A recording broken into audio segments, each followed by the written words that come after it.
नमस्कार, आप देख रहे हैं आज तक। मैं हूं आपके साथ नवजोत रंधावा। उत्तर प्रदेश विधानसभा चुनाव में अब ज्यादा वक्त नहीं बचा है। सत्ता के दावेदारों के बीच अब गहमा गहमी बढ़ गई है। जंग के जोश में चंद रोज पहले ओवैसी ने योगी आदित्यनाथ को चुनौती दी थी कि उन्हें अब दोबारा मुख्यमंत्री नहीं बनने देंगे। योगी ने कल ये चुनौती स्वीकार कर ली और जवाब भी दे दिया। लेकिन इससे पहले कल ही पंचायत चुनावों में बीजेपी ने जीत का डंका बजा दिया।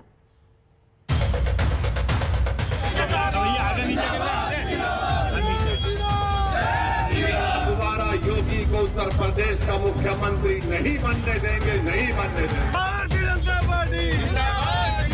अगर हमारे हौसले बुलंद रहेंगे, मेहनत करेंगे तो सब कुछ होगा, इंशाअल्लाह होगा।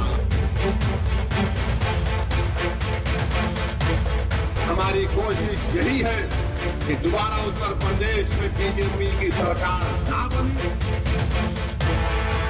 योगी आदित्यनाथ चाहते तो ओवैसी को जवाब पहले भी दे सकते थे, लेकिन कुछ कहने से पहले उन्होंने इंतजार किया। ओवैसी इस बार यूपी चुनाव में कुछ कर गुजरने की हसरत लिए हुए हैं और अपनी इसी हसरत का इजहार उन्होंने इस चुनौती के जरिए सरेआम कर दिया। अब बारी योगी की थी, लेकिन उनका जवाब किश्तों में आया। पहले पंचायत चुनाव के नतीजे बोले, उसके बाद लंबी चौड़ी मुस्कान के साथ योगी बोले। बड़े नेता हैं, देश के अंदर प्रचार करते हैं, उन्हें एक समुदाय विशेष का विशेष समर्थन प्राप्त है, लेकिन वह यूपी के अंदर बीजेपी को चैलेंज नहीं कर सकते। बीजेपी अपने मुद्दों पर, अपने मूल्यों और आदर्शों पर, अपने संकल्पों के साथ इस चुनावी मैदान में आएगी और उनके इस चैलेंज को हम स्वीकार करते हैं। उन्होंने कहा नहीं आने देंगे, तो बीजेपी इस बात को कहेगी कि बीजेपी 2022 में आकर के रहेगी। हर हाल में भारतीय जनता पार्टी की ही सरकार यूपी में बनेगी, इसमें कोई संदेह किसी को नहीं होना चाहिए।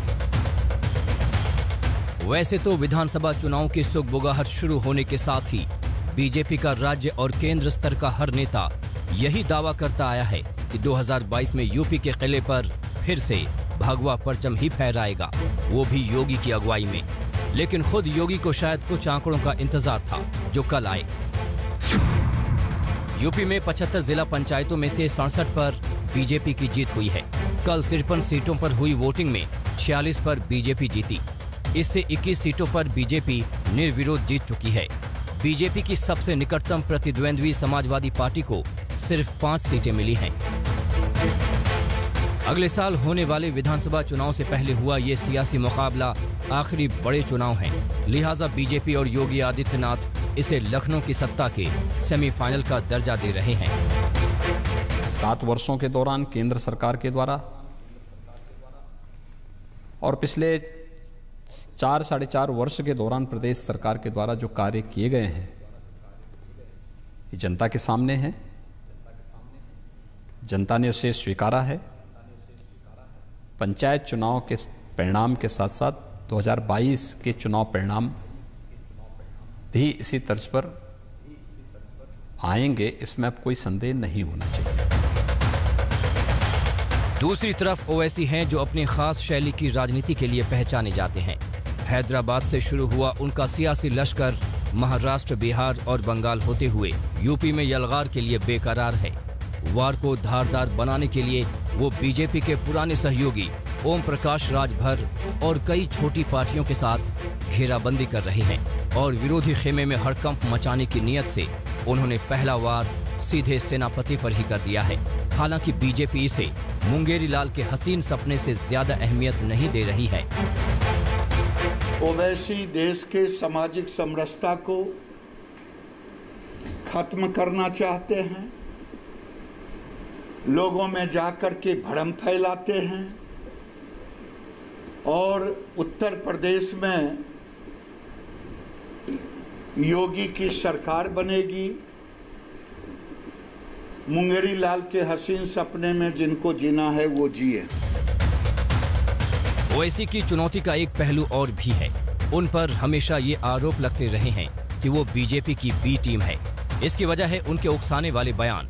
कांग्रेस समेत बाकी विरोधी दलों का आरोप है कि वो ऐसे बयानों से वोटों की धार्मिक गोलबंदी करते हैं, जिससे आखिरकार बीजेपी को ही फायदा होता है।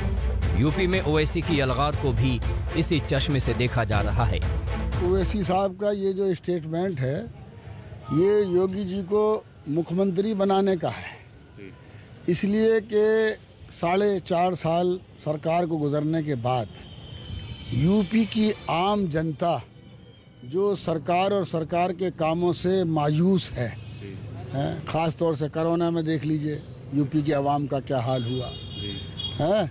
और एक मैसेज जा रहा है यूपी के अंदर कि इस मर्तबा योगी जी की सरकार नहीं आएगी, और मुकाबला नतीजा क्या निकलेगा ये तो वक्त ही बताएगा, लेकिन मुकाबला यूपी में योगी जी यानी भाजपा और समाजवादी का नज़र आता है।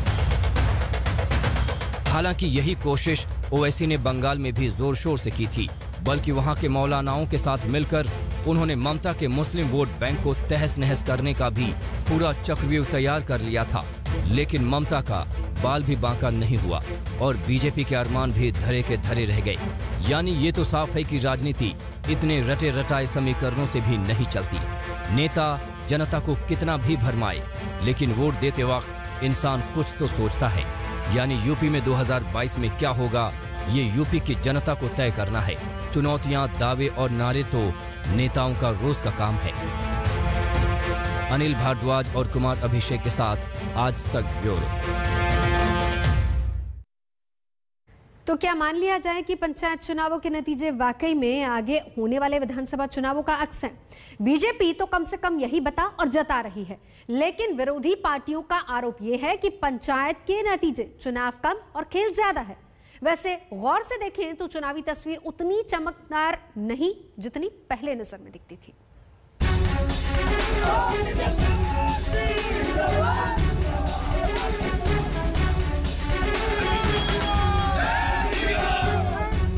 जीत का जश्न पूरे शबाब पर है। पंचायत चुनाव में इतने ताबड़तोड़ प्रदर्शन से बीजेपी में बधाइयों का सिलसिला चल रहा है। यूपी के प्रदेश अध्यक्ष सीएम को बधाई दे रहे हैं, प्रधानमंत्री भी मुख्यमंत्री को बधाई दे रहे हैं। नए नए चुने गए पंचायत अध्यक्ष योगी मोदी और जनता को बधाई दे रहे हैं। यानी 2022 के दंगल से पहले बीजेपी में सब मंगल ही मंगल है। खुद मुख्यमंत्री तो दावा कर चुके हैं कि अब सारे नेता और मंत्री भी यही खम ठोक रहे हैं कि यही नतीजा अगले साल के विधानसभा चुनाव में भी रहेगा। भारतीय जनता पार्टी की ऐतिहासिक विजय और समाजवादी पार्टी की करारी पराजय के कारण से मुझे तो बहुत प्रसन्नता है, क्योंकि एक बार फिर से अहंकार हारा है, गुंडागर्दी हारी है, जंगल राज लाने वाले हारे हैं और भारतीय जनता पार्टी को ऐतिहासिक सफलता मिली है। जिला पंचायत अध्यक्ष चुनाव से पहले यूपी में बीजेपी के सामने 3 बड़ी चुनौतियां थीं। नंबर 1, कोरोना की दूसरी लहर के कहर का असर। नंबर 2, कृषि कानूनों पर उपजा असंतोष। नंबर 3, नेतृत्व के मुद्दे पर पार्टी में अंदरूनी विरोध। लखनऊ, कानपुर, वाराणसी, प्रयागराज जैसे शहरों में कोरोना के कहर की तस्वीरें दुनिया के मीडिया की सुर्खियां बनी थी। पश्चिम यूपी से आने वाले किसान आंदोलन के बड़े नेता राकेश टिकैत अभी तक सड़कों पर डटे हैं और नेतृत्व का मुद्दा सुलझाने के लिए लखनऊ से दिल्ली तक संघ और पार्टी संगठन के धुरंधरों को मैराथन बैठकें करनी पड़ी। तो क्या मान लिया जाए कि पंचायत चुनाव के नतीजों ने बीजेपी की राह के रोड़े बन रहे इन तमाम मुद्दों को खत्म कर दिया है? क्योंकि नतीजे तो यही बता रहे हैं कि किसान आंदोलन के अगुवा राकेश टिकैत अपना गढ़ मुजफ्फरनगर भी नहीं बचा पाए। भारतीय किसान यूनियन ने केंद्रीय मंत्री संजीव बालियान के भाई को अपना समर्थन दिया था, लेकिन बीजेपी समर्थित उम्मीदवार 26 वोट से जीत गए। हालांकि राकेश टिकैत इस जीत को कुछ अलग ही गणित बता रहे हैं। उनके कैंडिडेट जैसे गाजियाबाद में 2 जीते और अध्यक्ष निर्विरोध चुन गया, तो और ऐसी तरह से पूरा उसमें जीते। उनको वोट क्या % मिली? वोट उनको मिली 30% से भी कम जिला पंचायत में, और उनकी जीत हुई करीब 95%, 95%। तो कौन से गणित का मास्टर है जो इन्हें को पढ़ाता है? उसको हमको भी पढ़वा दो भाई सबको। टिकैत की बात में दम भी है, क्योंकि करीब 2 महीने पहले हुए पंचायत चुनाव में कुछ और ही तस्वीर दिख रही थी, लेकिन अध्यक्ष का चुनाव आते आते तस्वीर का रंग ही बदल गया। सीधे मतदान में समाजवादी पार्टी के समर्थन वाले 747 उम्मीदवार जीते, लेकिन अध्यक्ष बने सिर्फ 5, जबकि बीजेपी के समर्थन वाले 690 उम्मीदवार चुनाव में जीत कर आए, लेकिन अध्यक्ष बने 67। सारे हमारे वोटर जो हैं कुरान के और गीता के कसम खा के गए थे और ये फर्जी बक्सा बदल करके भारतीय जनता पार्टी के लोग और प्रशासन के लोग मिल करके क्या काम किए हैं। ये जीत अगर है भारतीय जनता पार्टी की तो फर्जी है। हम चुनाव आयोग जाएंगे, हम राजभवन जाएंगे, जहाँ जाना होगा तहाँ जाएंगे। ये तो जाहिर है कि जीत की तस्वीर जितनी चमकदार दिख रही है, उससे परे भी कुछ रंग छिड़के गए हैं। इसी बात को लेकर कल वोटिंग के दौरान कई जगहों पर एसपी और बीजेपी के बीच झड़पें भी हुई, लेकिन बीजेपी सारे आरोपों को विपक्ष की हताशा कहकर खारिज कर रही है। लखनऊ से कुमार अभिषेक के साथ आज तक ब्यूरो। उत्तर प्रदेश में विधानसभा चुनाव से पहले नए नए सियासी समीकरण भी बनते नजर आ रहे हैं। नेताओं की मुलाकातें हो रही हैं और इसे लेकर कयास भी लगाए जा रहे हैं। और इसी सिलसिले में कल समाजवादी पार्टी के अध्यक्ष अखिलेश यादव से आम आदमी पार्टी के सांसद संजय सिंह ने मुलाकात की। ये एक शिष्टाचार की मुलाकात थी, इसके और कोई मायने नहीं।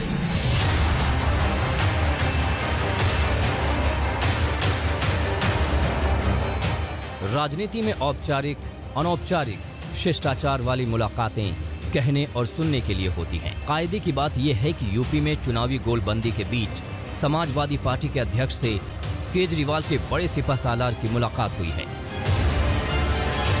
आप सांसद संजय सिंह एकाएक अखिलेश यादव से मिलने पहुंचे तो यूपी में नए समीकरणों की सुगबुगाहट को मानो पर लग गए। लोग पहले भी मिलते रहे हैं और 1 तारीख को उनका जन्मदिन था, मैं उस दिन बाहर था, आज उनको विश करने के लिए यहाँ आया था। ये एक शिष्टाचार की मुलाकात थी, इसके और कोई मायने नहीं। सवाल उठ रहा है कि क्या बीजेपी के खिलाफ चुनावी गठजोड़ वाले गुलदस्ते में आप भी साइकिल के साथ खड़ी दिखेगी?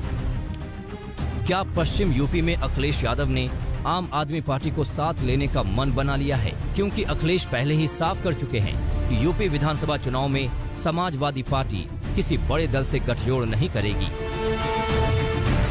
समाजवादी पार्टी ने ये फैसला लिया है, तय किया है, हमारे नेता और कार्यकर्ता चाहते हैं कि छोटे दलों से अगर गठबंधन होता है तो करेंगे, साथ चलेंगे। बड़े दलों से अनुभव समाजवादी पार्टी का ठीक नहीं रहा। चाचा के साथ, उनके साथ कोई गठबंधन? मैंने पहले भी कहा और फिर कहता हूँ कि जितने भी दल हैं, चाचा का भी दल है, उनके को भी साथ लेने का काम और उनकी सीट को छोड़ने का काम समाजवादी पार्टी। यानी अखिलेश यादव ने बीजेपी के फॉर्मूले से ही बीजेपी को घेरने की रणनीति बनाई है। बीजेपी की 2017 वाली धमाकेदार जीत में छोटे दलों की भूमिका अहम थी। अब अखिलेश इसी फॉर्मूले के तहत यूपी विजय की तैयारी कर रहे हैं।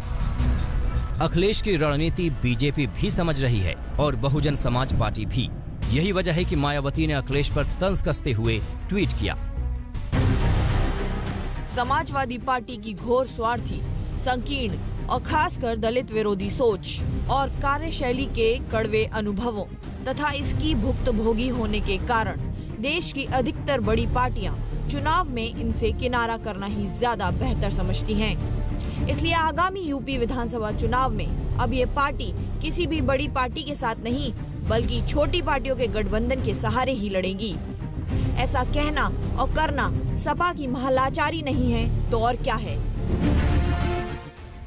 बीजेपी की राजनीतिक भाषा भी मायावती से मिल रही थी। डिप्टी सीएम और ओबीसी वोटरों के बड़े चेहरे केशव प्रसाद मौर्य की चुनावी बैटिंग सुनिए, देखिए और समझिए।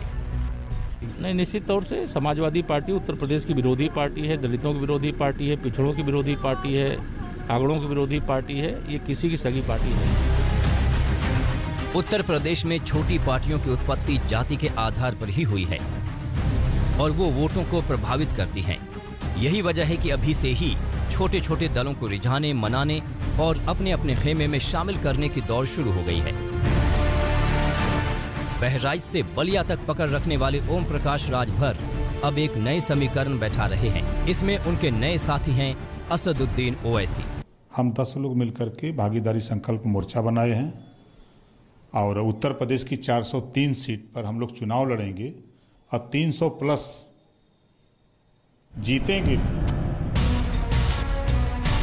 2022 के लिए हर पार्टी अपना समीकरण साध रही है, लिहाजा छोटे दलों ने भी अपनी कमर कस ली है। वो भी जानते हैं कि बड़ी पार्टियों की जीत और हार में उनकी भूमिका कुछ कम नहीं होती। यही वजह है कि चुनाव नजदीक आते ही इनकी अहमियत और राजनीतिक कद अचानक बढ़ जाती है। तो इसी नाते हर मुलाकात के अपने मायने हैं और ये सियासी हलचल 100% चुनावी भी होने का इशारा करती है। लखनऊ से समर्थ श्रीवास्तव के साथ आज तक ब्यूरो। और यूपी में इन्हीं सियासी अटकलों पर संजय सिंह ने आज तक से खास बातचीत की। उत्तर प्रदेश में सियासी सरगर्मियां बढ़ चुकी हैं। विपक्ष और सत्तारूढ़ पार्टी दोनों ही कवायद में है गठबंधन की, लेकिन इस बीच मुलाकात होती है आम आदमी पार्टी के राज्यसभा सांसद और उत्तर प्रदेश प्रभारी संजय सिंह के अखिलेश यादव से। क्या मायने हैं इस मुलाकात के हम लोग निकालें, क्योंकि एकाएक आपका वहां पहुंचना, उनसे मुलाकात करना किस ओर इशारा कर रहा है? देखिए, कल भी मैंने इस बारे में कहा था और आज भी स्पष्ट करना चाहता हूं। 1 तारीख को उनका जन्मदिन था, मैं उस दिन यहाँ पे था नहीं, तो जन्मदिन की शुभकामनाएं देने के लिए और निश्चित रूप से उत्तर प्रदेश में जो राजनीतिक हालात हैं उस पर भी चर्चा हुई। जिला पंचायत के चुनाव में जिस तरह से गड़बड़ियां की गई और पूरे चुनाव को अपराहित कर लिया गया आदित्यनाथ जी की सरकार के द्वारा, मैं समझता हूं ये लोकतंत्र को लूट तंत्र में बदलने का एक उदाहरण है। और अगर पंचायत चुनाव में ईमानदारी और निष्पक्षता चाहिए तो सीधे जनता से जिला पंचायत अध्यक्ष और प्रमुख के चुनाव कराए जाएं। ऐसे तमाम विषयों पे उनसे बातचीत हुई और इस मुलाकात को किसी और नजरिए से नहीं देखा जाना चाहिए। क्या गठबंधन को लेकर के रास्ते खुले रहेंगे? आम आदमी पार्टी आप तैयारी कर रहे हैं उत्तर प्रदेश में लड़ने की, अखिलेश यादव भी नए लोगों के साथ को लेकर के काफी आशान्वित है। देखिए, मैंने पहले भी इस बात को कहा है और आज फिर दोहरा रहा हूं कि हम कोई तंग दिली की राजनीति करने नहीं आए हैं। उत्तर प्रदेश के हित में जो कुछ भी होगा वो फैसले हम लेंगे, लेकिन जब उस फैसले को लेंगे तो आपके साथ जानकारी साझा करेंगे। फिलहाल यहां रुकेंगे एक ब्रेक के लिए। आज तक पर खबरों का सिलसिला जारी है, देखते रहिए आज तक।